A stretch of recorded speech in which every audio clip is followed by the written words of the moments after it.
গোৱালপাৰাত বন বিভাগৰ বিৰুদ্ধে উত্তাল প্ৰতিবাদ। কুমাৰখালী বনাঞ্চলত স্থানীয় ৰাইজে প্ৰতিবাদী কাৰ্যসূচী ৰূপায়ণ কৰে। অবৈধ মাটি আৰু বালি খননৰ বিৰুদ্ধে বিক্ষোভ গাঁওবাসীৰ। অবৈধ কাঠফলা মিল উচ্ছেদৰ দাবী জনাই প্ৰতিবাদকাৰীসকলে। বন বিষয়াৰ বিৰুদ্ধেও গুৰুতৰ অভিযোগ অঞ্চলবাসীৰ।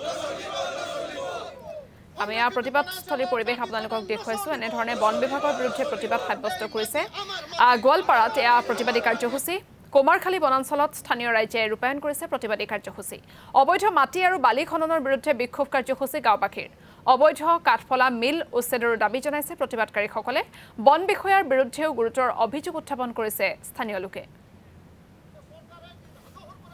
ধ্ৰুৱ দত্ত বোলা ৰেঞ্জাৰজন লক্ষীপুৰত জইন কৰাৰ পিছৰ পৰাই অবাধ হাতত যিটো দুৰ্নীতি, সেই দুৰ্নীতিৰ বিৰুদ্ধে অতিষ্ঠ হৈ ৰাইজ আজি ওলাই আহিছে।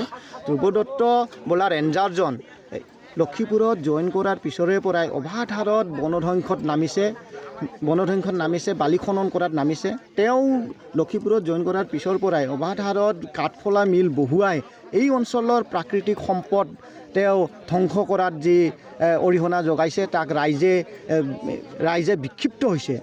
তেওঁ এই অঞ্চলৰ কাঠফলা মিল বহুৱাই কাঠ মাফিয়াৰ লগত লগ লাগি এই অঞ্চলৰ প্ৰাকৃতিক যি সম্পদ সেইটো লুণ্ঠন কৰি আছে।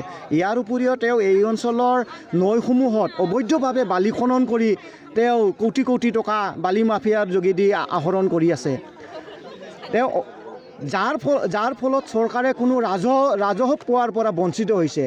তেওঁ এই অঞ্চলত অবাধ হাৰত যি সংৰক্ষিত বনাঞ্চলৰ মাজত মাটি খনন কৰিছে, সংৰক্ষিত বনাঞ্চলত মাটি খনন কৰাৰ অধিকাৰ তেওঁ ক'ত পালে?